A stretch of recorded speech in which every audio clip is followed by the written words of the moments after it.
Hello friends, இப்போ வந்து ஒரு சிம்பிளான சட்னி அரைக்க போகிறேன். பாருங்கள், இது வந்து ஒரு தக்காளி, சின்ன வெங்காயம் கொஞ்சோண்டு, தேங்காய் கொஞ்சோண்டு கட் பண்ணி வச்சுருக்கேன், ஒரு 2-3 காஞ்ச மிளகாய். இதை வச்சு எப்படி சூப்பரான ஒரு சட்னி அரைக்கலாங்கிறத பார்க்கலாம் ஃப்ரெண்ட்ஸ். கலர் காஞ்சிச்சு, வதக்கிறது கொஞ்சமாக எண்ணெய் ஊற்றிட்டு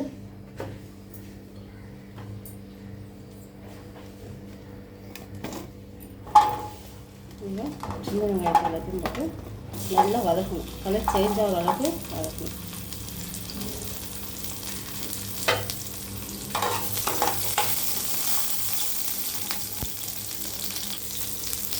இப்போ வெங்காயம் வதங்கிடுச்சா?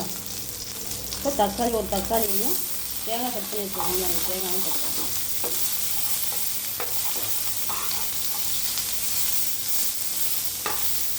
நல்லா வதக்கணும். இதோட சட்னிக்கு தேவையான கல்லுப்பு ஒன்று போட்டுக்கலாம்.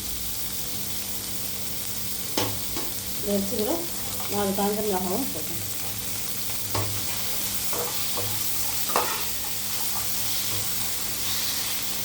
இதில் வந்து தேங்காய் வச்சு அரைக்கிறதுனா செம்மையாக இருக்கும் இந்த சட்னி.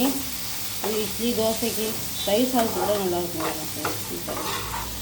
நீங்கள் வந்து ஒரு ட்ரை பண்ணுங்கள்.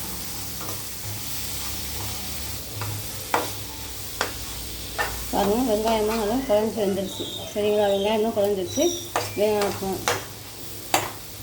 தக்காளி குழஞ்சிருச்சு, வெங்காயம் வந்து நல்லா வதங்கிடுச்சு. அதாவது இதை வந்து நல்லா ஆற வச்சுட்டு நம்ம அரைச்சிக்கலாம். இப்போ இதை நான் போய் அரைச்சிட்டு வந்துடுறேன் ஃப்ரெண்ட்ஸ். இப்போது நான் சட்னி அரைச்சி ஒரு கிண்ணத்தில் மாற்றிக்கிட்டேன். லைட்டாக நம்ம வந்து எண்ணெய் ஊற்றி கடுகு போட்டு லைட்டாக ஒரு தாளிப்பு கொடுத்துக்கலாம் ஃப்ரெண்ட்ஸ். இதுதான் ஃப்ரெண்ட்ஸ் சட்னி. நீங்களும் ட்ரை பண்ணுங்கள். ட்ரை பண்ணிட்டு ஷேர் பண்ணுங்கள், கமெண்ட் பண்ணுங்கள். மழவி மார்க்கெட் சேனலை சப்ஸ்கிரைப் பண்ணுங்கள் ஃப்ரெண்ட்ஸ். நீங்கள் செஞ்சு பார்த்துட்டு எனக்கு வந்து கமெண்ட் பண்ணுங்கள் ஃப்ரெண்ட்ஸ். இந்த சட்னி வந்து டிஃப்ரெண்ட்டாக இருக்கும். Okay friends, thank you.